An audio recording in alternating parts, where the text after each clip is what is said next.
SM Store, amanah dalam muamalah. Assalamualaikum warahmatullahi wabarakatuh. Innal hamdalillah nahmaduhu wa nasta'inuhu wa nastaghfiruh wa na'udzu billahi min syururi anfusina wa min sayyiati a'malina. Man yahdihillahu fala mudilla lahu wa may yudlil fala hadiyalah. Wa asyhadu an la ilaha illallah wahdahu la syarika lah. Wa asyhadu anna Muhammadan abduhu wa rasuluh. Amma ba'du fa inna asdaqal hadithi kitabullah wa khairul huda huda Muhammadin sallallahu alaihi wa ala alihi wasallam. Wa syarrul umuri muhdatsatuha fa inna kulla muhdatsatin bid'ah wa kulla bid'atin dhalalah wa kulla dhalalatin finnar.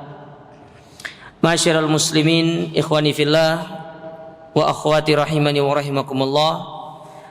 Alhamdulillah, kita bersyukur kepada Allah Azza wa Jalla di kesempatan malam hari yang berbahagia ini kita kembali dipertemukan oleh Allah Subhanahu wa taala di dalam majelis ilmu yang mulia ini, di dalam salah satu taman di antara taman-taman surga yang ada di dunia.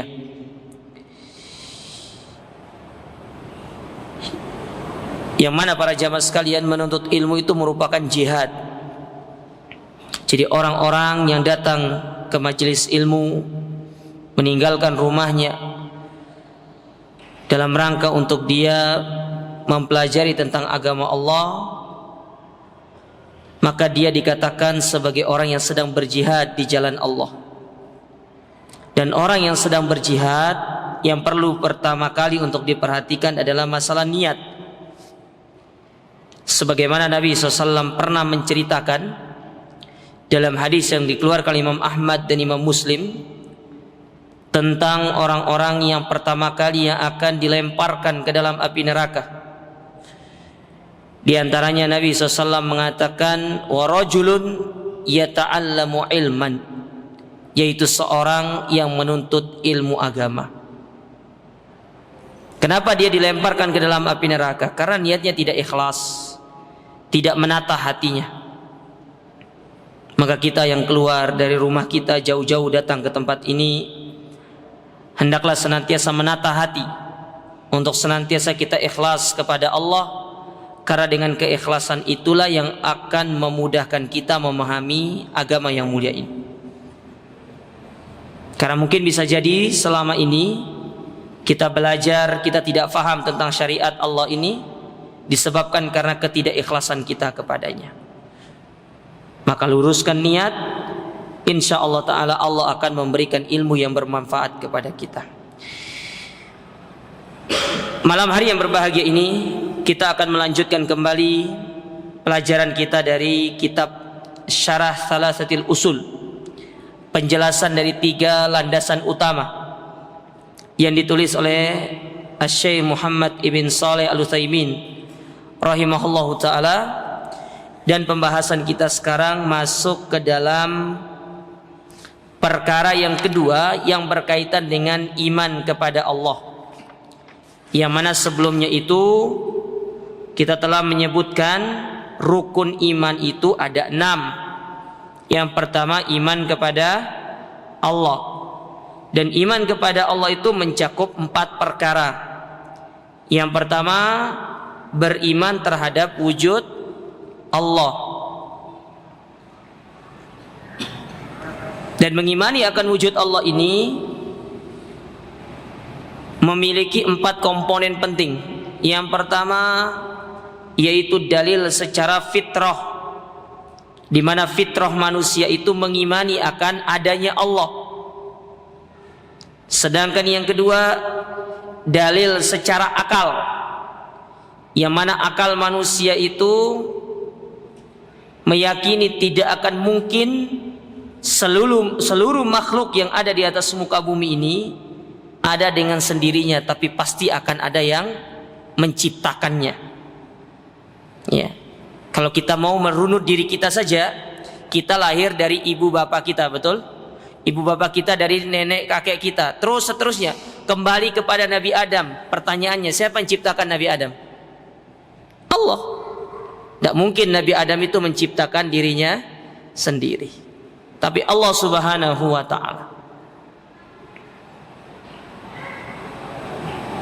Kemudian yang ketiga, yaitu dalil secara asy-syara'. Maksudnya apa-apa yang dikabarkan di dalam kitab-kitab samawi yang telah Allah turunkan kepada para rasulnya, di mana di dalam kitab-kitab mereka, terkhusus dalam Al-Quran, Allah menyebutkan tentang dalil-dalil yang menjelaskan tentang Allah itu ada. Sedangkan yang keempat, yaitu dalil secara hissi. Maksudnya di sini secara anggota tubuh kita. Baik apa yang kita dengar, apa yang kita perhatikan, kemudian apa yang kita dapati dari mukjizat para nabi, keterangan-keterangan dari para nabi, terutama nabi kita yang mulia alaihi salatu wassalam, semuanya itu menunjukkan Allah itu ada.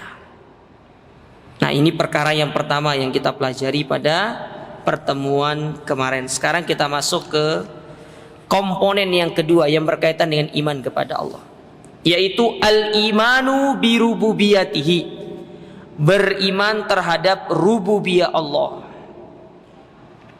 atau yang kita kenal dengan istilah tauhidur rububiyah, mengesahkan Allah dalam rububiyahnya. Kata-kata rububiyah itu diambil dari kata Rabbun. Rabbun itu sendiri artinya secara bahasa bisa artinya pemilik, ya, pemilik. Seperti ungkapan Abdul Muttalib ketika dia mendatangi siapa namanya? Abraha, untuk meminta kembali onta yang dia ambil ketika ingin menyerang kota Mekah. Datang ke Abraha, minta supaya dikembalikan ontanya. Apa bahasanya Abdul Muttalib? Dia minta, aku minta kembali ontaku. Bahwasanya aku ini Rabbul Ibil, aku ini pemiliknya onta. Jadi jangan antum terjemahkan Rabb di situ, aku Tuhannya onta. Salah nanti. Rabb artinya apa? Pemilik. Ya. Pemilik. Sementara Ka'bah itu memiliki Rabb, punya pemiliknya sendiri. Nah, dia menggunakan bahasa Rabb. Seperti ungkapan sederhana, ana Rabbul Bait, aku yang memiliki rumah itu. Bukan berarti antum katakan nanti aku Tuhannya rumah itu, ya enggak. Makanya kenapa Allah menggunakan istilah Rabbul Alamin? Karena Allah ingin menjelaskan Allah itu sebagai pemilik seluruh alam semesta ini. Dan seluruh alam semesta itu kan luas. Masuk ke dalamnya alam semesta itu ya diri kita ini. Diri kita ini bagian daripada alam semesta ini, karena kita tinggal di dalam alam semesta ini. Ada yang tinggal di luar alam semesta? Ada enggak? Enggak ada jemaah sekalian. Antum mau pindah ke Mars pun tetap itu namanya alam semesta. Antum mau pindah ke Saturnus, kemana lagi? Ke Jupiter kah? Atau mau pindah ke ujung planet sana, ke paling ujung planet Pluto misalkan, tetap aja itu namanya alam semesta. Ya, atau antum mau tinggal di planet manapun, antum mau mengelilingi antariksa, ya antariksa itu juga bagian dari alam semesta, dan itu semuanya adalah milik Allah Subhanahu wa ta'ala. Nah, jadi kata-kata rububiyah itu diambil dari kata Rabbun yang artinya pemilik. Taib. Sekarang kita baca di sini. Apa maksudnya al-imanu bi rububiyatihi? Beriman terhadap rububiyah Allah. Kata Syekh Muhammad bin Shalih Al-Utsaimin, ai bi annahu wahdahu ar-rabb la syarikala wala mu'in. Dialah Allah yang menjadi satu-satunya pemilik seluruh alam semesta ini. Tidak ada sekutu dan tidak ada yang bisa membantunya. Karena memang Allah tidak butuh bantuan. Allah itu tidak butuh bantuan manusia. tidak butuh bantuan makhluknya. Namun kita makhluk, kita butuh kepada bantuan Allah. Dan itu kita ucapkan minimal 17 kali sehari semalam di dalam salat kita. Iyyaka na'budu wa iyyaka nasta'in. Kita butuh pertolongan Allah, kita butuh bantuan Allah. Adapun Allah tidak butuh bantuan makhluknya. Tidak butuh. Allah tidak butuh kepada pertolongan makhluknya. Allah tidak butuh kepada bantuan makhluknya. Allah tidak butuh kepada pemberian makhluknya. Makanya Allah Subhanahu wa taala berfirman, "Ma uridu minhum min rizqin wala uridu minhum an yut'imun." Kami tidak butuh rizki dari manusia, dan kami tidak butuh mereka memberikan kami makan. Kami yang memberikan rizki kepada mereka. Itu kata Allah. Justru Allah yang memberikan kepada kita. Adapun kita, Allah tidak butuh kepada kita. Kita yang butuh kepada Allah, kita yang butuh kepada pertolongan Allah. Maka sungguh sangat disayangkan jikalau banyak manusia ini yang sudah tahu dirinya butuh sama Allah tapi tidak mau mendekatkan diri kepada Allah. Kan aneh gitu loh. Kayak antum butuh kepada pimpinan antum, tapi antum tidak mau dekat sama pimpinan, lebih dekat kepada orang yang bukan pimpinan. Ya pimpinan bilang saya tidak butuh sama ente, udah ente keluar aja dari perusahaan anda. Masih banyak orang-orang yang membutuhkan anda. Kan seperti itu bahasanya. Nah, Allah pun demikian. Allah tidak butuh kepada kita, kita yang butuh sama Allah. Ya. Kita ini tidak ada apa-apanya. Allah tegaskan di dalam Al-Quranul Karim, wa ma bikum min nikmatin faminallah. Dalam ayat yang lain, ayyuhan nas antumul fuqara ilallah, wahai manusia, kalian itu fakir, kalian itu miskin, gak punya apa-apa, kalian butuh sama Allah. Ya, sudah tahu kita butuh sama Allah, kita dekat sama Allah. Jangan jauh sama Allah. Kita berusaha untuk bagaimana mendekatkan diri kita kepada Allah. Karena ketika kita sudah berusaha mendekatkan diri kita kepada Allah, maka Allah pun akan mendekati kita dan Allah akan memberikan apa yang menjadi segala hajat kita. Itu yang kadang dilupakan oleh manusia. Ya. Berbeda dengan Allah. Allah tidak butuh pertolongan manusia, tidak butuh yang membantunya. Ya. Bahkan Allah tegaskan dalam masalah agamanya saja, apa kata Allah? Intan surullah yansurkum. Ya. Kalau kalian mau menolong agama Allah, Allah akan tolong kalian. Tapi kalau kalian tidak mau, tidak apa-apa. Allah punya cara untuk menolong agamanya. Dalam hadits qudsi Allah Ta'ala berfirman, "Lau anna awwalakum wa akhirakum wa insakum wa jinnakum ala afjari qalbi rajuli wahidin minkum la yanqusu min mulki syai'a." Kalau sekiranya manusia itu dari awal sampai akhir ditambah jinnya, mereka adalah orang-orang yang bermaksiat, hati mereka sama, bermaksiat sama Allah, berbuat syirik sama Allah, tidak mau taat sama Allah. Allah tegaskan kepada kita, tidak akan mengurangi sedikit pun dari kerajaanku. Kalau kita mengibaratkan, seperti apa berkurang kalau kita semuanya bermaksiat sama Allah? Seperti seorang mencelupkan satu jari atau sebuah jarum ke lautan, kemudian dia mengangkat, yang menempel di laut di jarum itu, itulah yang berkurang dari kerajaan Allah. Tidak tampak sedikit pun. Terlalu agung kebesaran Allah Ta'ala ini, jamaah sekalian. Ya, maka tidak usah kita melawan, berusaha untuk bagaimana melawan kebesaran Allah dengan kita sombong, congkak, tidak mau dekat sama Allah Ta'ala. Rugi kita. Ya, rugi. Maka bertobat kita kepada Allah. Taib. Nah, itu yang dikatakan di sini. Jadi bahwasanya Allah Ta'ala adalah sendirian yang memiliki alam semesta ini, tidak ada sekutu, tidak ada yang menolongnya. Justru kita yang ditolong sama Allah Ta'ala. Warabbu, lalu apa yang dimaksud dengan Rabb? Rabb itu adalah manahul khalqu wal mulku wal amru, yaitu yang memiliki kemampuan untuk al-khalq, menciptakan, memiliki dan memerintahkan. Menciptakan. Manusia tidak bisa menciptakan. Ya. Makanya saya kurang setuju dengan ucapan orang-orang yang mengatakan ini ciptaannya fulan. Bukan menciptakan kita itu. Kita hanya sekedar merakit, menggabungkan yang sudah diciptakan oleh Allah. Bukan ciptaan kita.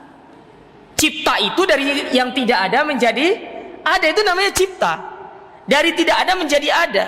Sekarang dikatakan sebagai pencipta lampu. Lampu itu komponennya sudah ada semua.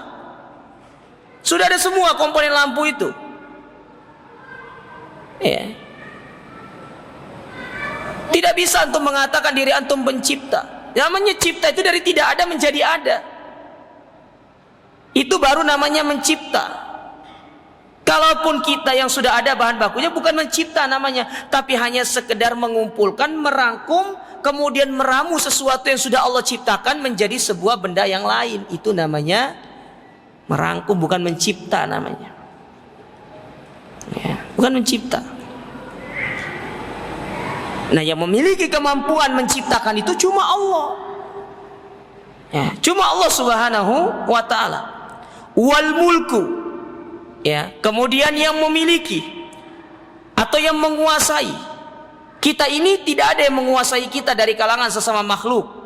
Makanya kita dikatakan sebagai Abdullah, sebagai hambanya Allah. Namanya hamba itu dikuasai sama tuannya. Nah, Tuhan kita siapa? Allah, Tuhan kita. Makanya kita dikatakan sebagai Abdullah. Kita ini hambanya Allah, Tuhan kita Allah. Kita boleh hanya tunduk dan patuh kepada perintah Allah, nggak boleh tunduk dan patuh kepada perintah makhluk. Tolong dipahami dalam hal-hal yang sifatnya itu berbau ibadah. Tapi kalau jenengan sebagai seorang pegawai ya harus taat sama pimpinannya kalau selama yang baik. Tetapi kalaupun kita sebagai bawahan pimpinan, dia tidak bisa menguasai kita seperti Allah menguasai kita, tidak sama jemaah. Allah menyuruh kita dalam segala hal, berhak menyuruh kita dalam segala hal. Tapi makhluk tidak bisa. Ya, terikat dengan batasan. Makanya Nabi SAW mengatakan apa? La ta'ata li makhlukin fi ma'siyatil khaliq. Tidak boleh taat kepada manusia kalau peraturan yang dikeluarkan itu menyelisihi peraturan sang khaliq, yaitu peraturan Allah Subhanahu wa ta'ala. Ada batasannya, ada koridornya. Ya, dia punya koridor. Ya. Makanya kita dikatakan Abdullah.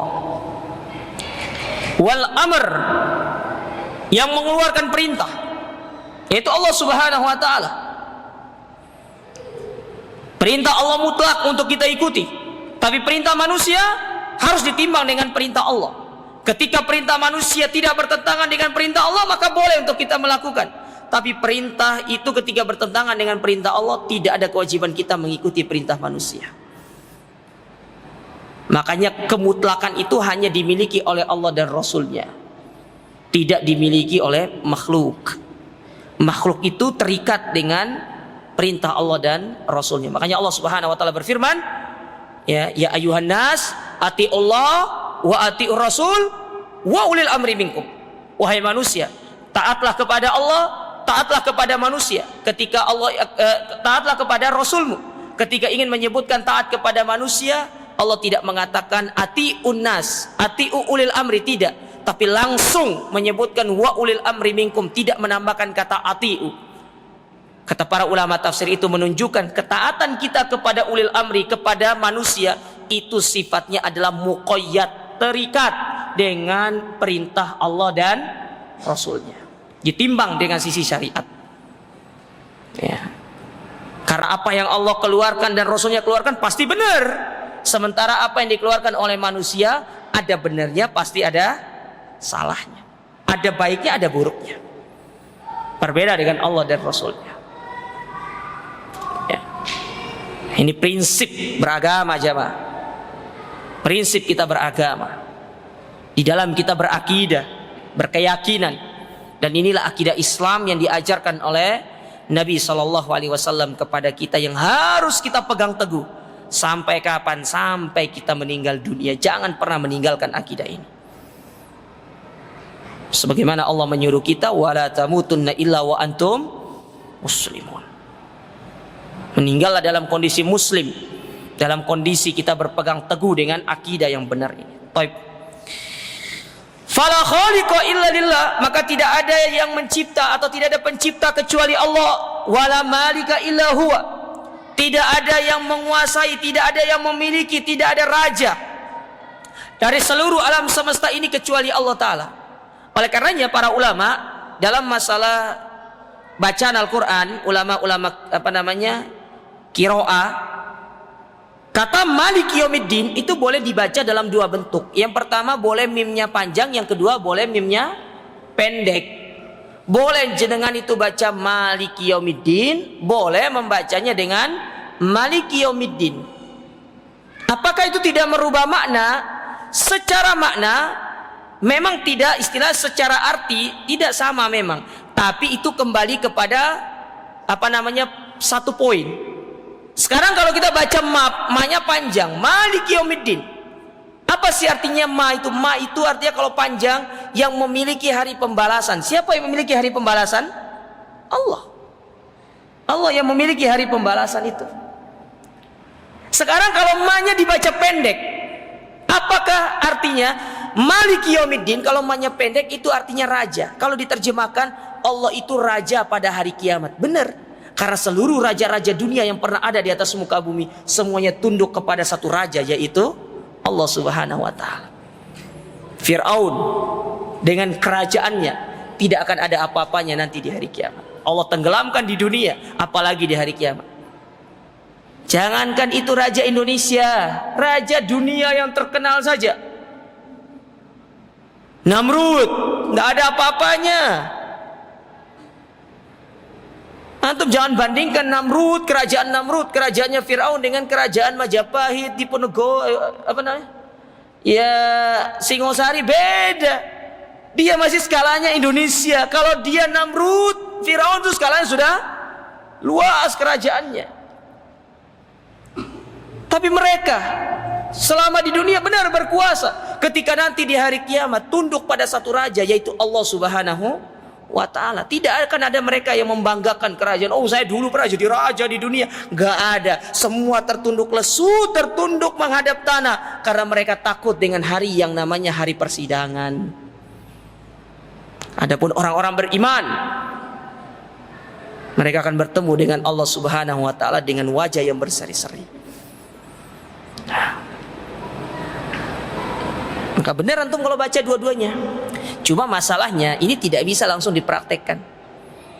Kan umumnya kita membacanya Maliki Yaumiddin, ma-nya panjang toh. Antum kalau baca di tempat atau di kampung ya yang jarang pernah mendengar Maliki Yaumiddin, ya nanti assalamualaikum, wah ini nih ajaran sesat ini katanya. Ya itu karena kita tidak pernah belajar aja. Sama kayak kisah kita dulu waktu mondok. Namanya kita orang jahil ya.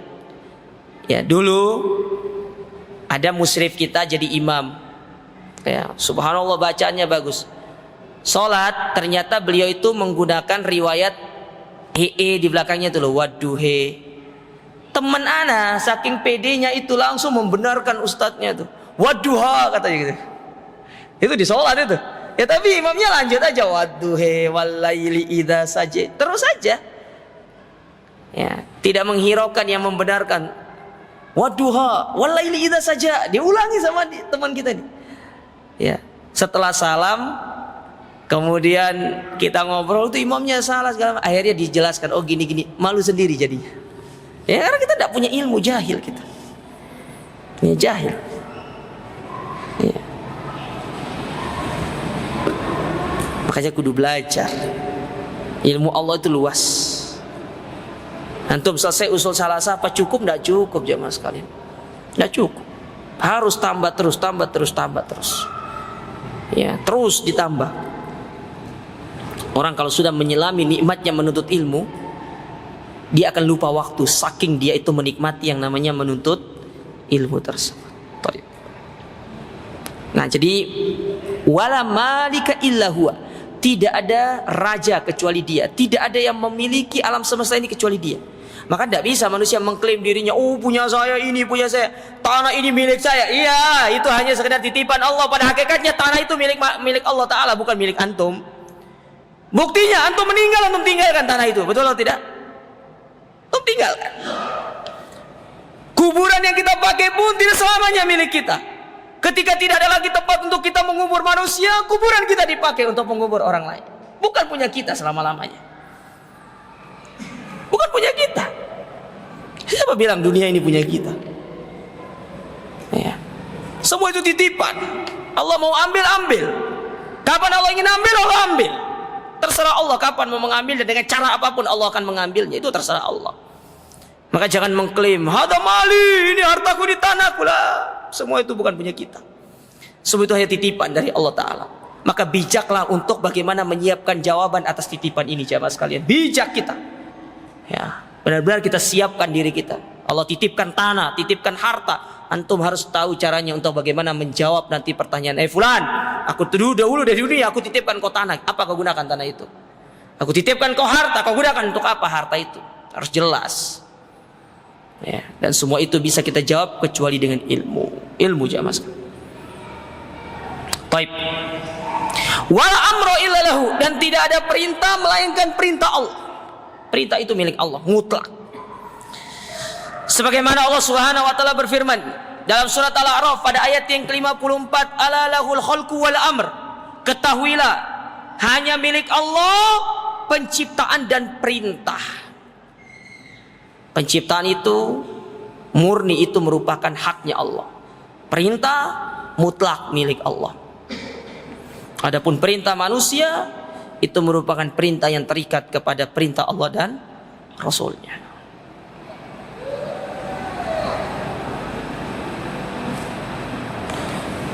Berapa menit lagi adzan?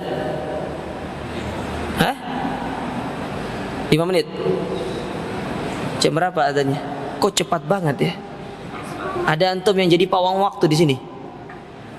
Kan pawang hujan di luar sana ada. Harusnya antum ada pawang waktu gitu loh, yang menghentikan waktu. Ya, ben nggak terlalu cepat waktu ini berlalu. Oh, masih 10 menit kalau dari aplikasi. Ya, baik, kita lanjutkan. Kemudian Allah Ta'ala berfirman dalam surat Fatir ayat yang ke-13, apa kata Allah? "Dzalikumullahu rabbukum lahul mulk." Ya.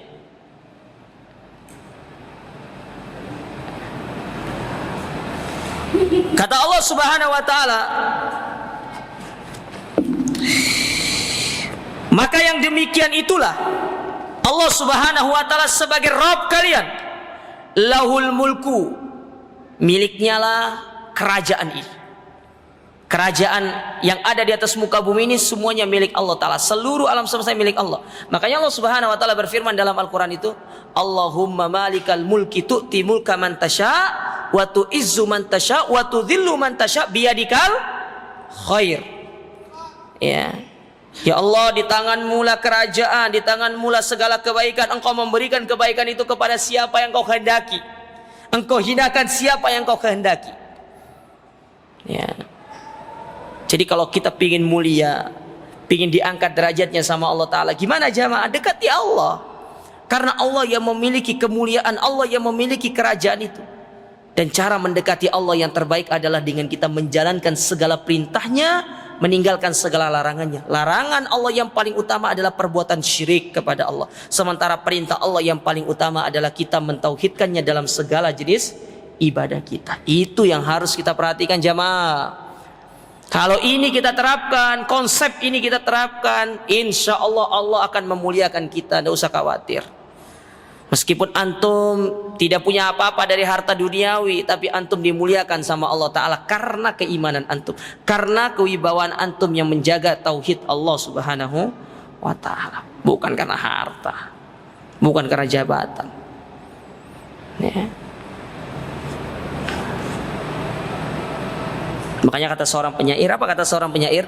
La amruka mal insanu illa bidinihi fala tatrukit taqwa ittikalan ala nasabi.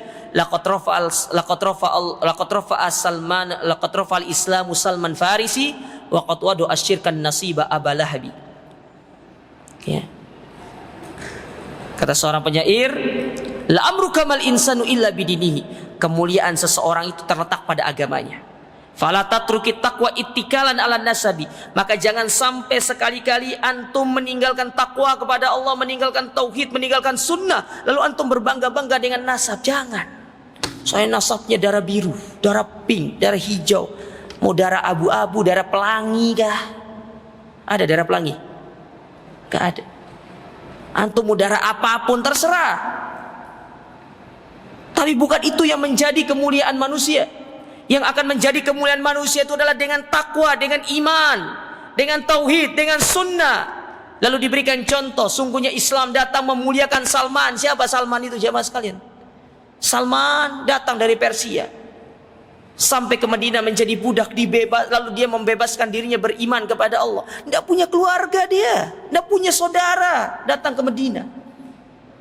Ketika para sahabat berkumpul bertanya kepada Salman, ya Salman, siapa keluargamu? Mana anta ya Salman? Salman tidak bisa menjawab. Sampai Nabi mengatakan kepada mereka, Salmanu minna, Salman itu keluarga kami. Dimuliakan sama Allah Ta'ala Salman itu. Tapi coba lihat, yang bersandar kepada nasab, yang bersandar kepada garis keturunannya, yang bersandar kepada saya keturunan fulan, waqad wadu asyirkan nasiba abalahabi, sesungguhnya itulah yang menenggelamkan Abu Lahab ke dalam api neraka jahanam. Tidak bisa menyelamatkan dia. Makanya kata Nabi SAW, man bato abihi amalu lam yusri bihi nasabu. Orang yang lambat masuk surga karena amalnya, tidak bisa antum bilang sama Allah Ta'ala, ya Allah aku keturunannya Nabi. Tidak bisa. Amal yang menentukan kita masuk surga. Tak ada ceritanya nanti, oh saya itu temannya Ustadz Gema. Ya tahu Ustadz Gema. Ustadz Gema juga belum tentu masuk surga. Antum bawa-bawa nama saya. Iya, kalau di dunia mungkin antum cari diskon bawa nama saya mungkin. Tapi di surga nggak ada ceritanya. Saya temannya Ustadz Gema, saya temannya Ustadz Fulan. Ya. Tidak ada siapa. Saya keturunannya ini. Amal. Beramal. Itu yang akan menyebabkan kita masuk ke dalam surga. Lalu apa kata Allah Ta'ala? Walladzina tad'u min dunihi ma la yamlikuna min kitmir. Dan orang-orang atau apapun yang kalian sembah selain Allah, yang kalian jadikan sekutu bagi Allah Ta'ala, kata Allah, ma yamlikuna min kitmir. Mereka tidak memiliki sedikit pun dari urusan dunia ini, meskipun itu hanya setipis kulit ari. Kitmir, antum tahu kitmir? Saya sering sebutkan kitmir itu.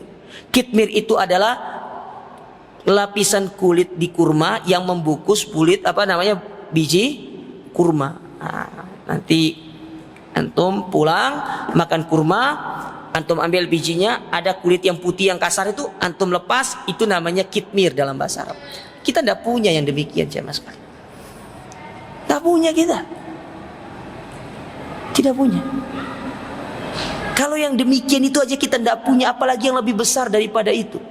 Ngaku bisa memberikan manfaat, ngaku bisa memberikan, menolak kemudaratan, menjaga manusia supaya terhindar dari kemudaratan.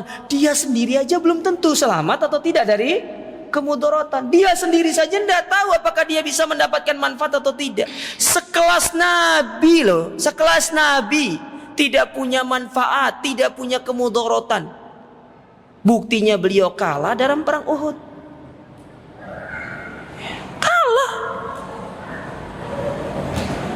Lalu datang orang-orang sekarang mengatakan dia mampu menyelamatkan kita dari mara bahaya, dia mampu menjaga kita dari segala mara bahaya yang akan menimpa kita. Subhanallah. Saya kasihan sama orang-orang seperti itu. Ya, kasihan. Maka kalau antum punya saudara-saudara yang seperti itu, nasihati dia. Jangan sampai dia terlalu jauh menyimpang dari kesombongannya tersebut. Karena cepat atau lambat Allah Subhanahu wa ta'ala pasti akan memberikan hukuman kepada mereka. Fa ya subhanallah. Subhanallah. Ya. Maka semoga Allah mengampuni dosa-dosa kita. Kemudian disebutkan di sini, walam yu'lam anna ahadan minal khalqi ankara rububiyatillahi subhanahu. Maka tidak ada satu orang pun dari makhluk-makhluk Allah Ta'ala, dari kalangan manusia yang mengingkari tentang rububiyah Allah, bahwasanya Allah yang menciptakan, yang menghidupkan, mematikan. Itu tidak ada yang mengingkarinya. Ya, tidak ada yang mengingkarinya. Ya. Illa ayyakuna mukabiran ghaira mu'taqidin bima yakul. Kecuali ada kesombongan dalam dirinya, dia baru akan mengingkarinya. Seperti siapa? Fir'aun. Kalau manusia normal, hatta orang kafir, nggak ada yang mengingkari tentang Allah itu yang menciptakan, yang mematikan, yang menghidupkan, yang memberikan rizki. Kecuali satu, kalau ada kesombongan dalam diri dia, itu yang akan menyebabkan dia mengingkari akan rububiyah Allah Ta'ala. Dan itu terjadi pada Fir'aun. Begitu pula pada Qarun. Sudah azan? Di luar sudah? Sudah. Oh. Silakan azan dulu. Ya. Nanti setelah azan saya izin 5 menit untuk menyampaikan biar tidak terlalu panjang anunya. Ya, fadhal silakan azan terlebih dahulu.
Allahumma rabbana idza as-salatil qa'imah ati Muhammadin wassalatu wassalamu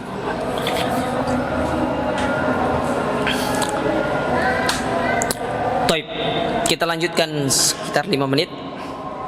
Ini berapa waktu ini? 10 menit ya? 12 ya, kita lanjutkan 5 menit. Nah, kemudian Allah Subhanahu wa taala menyebutkan kisah Firaun, bagaimana kesombongan Firaun yang mengakibatkan dia ditenggelamkan oleh Allah Subhanahu wa taala, tidak mau mengimani rububiyah Allah. Kata Allah Ta'ala, ana rabbukumul a'la. Dengan sombongnya dia mengatakan, sesungguhnya aku Rabb kalian yang maha tinggi. Sombong dia. Ya, kalau dia mengatakan, ya ayyuhal mala'u ma alimtu lakum min ilahin ghairi. Wahai para pembesar-pembesarku, dalam surat Al-Qasas. Artinya orang-orang yang ada di sekitarku, aku tidak tahu bagi kalian Tuhan selain dari diriku, kata dia. Sombong dia, mengatakan dirinya sebagai Tuhan. Ya.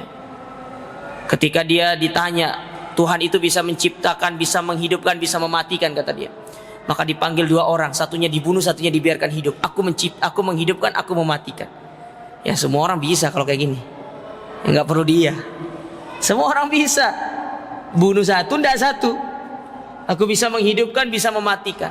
Namanya menghidupkan itu dari yang tidak ada menjadi ada, atau dari yang mati menjadi hidup. Itu namanya menghidupkan.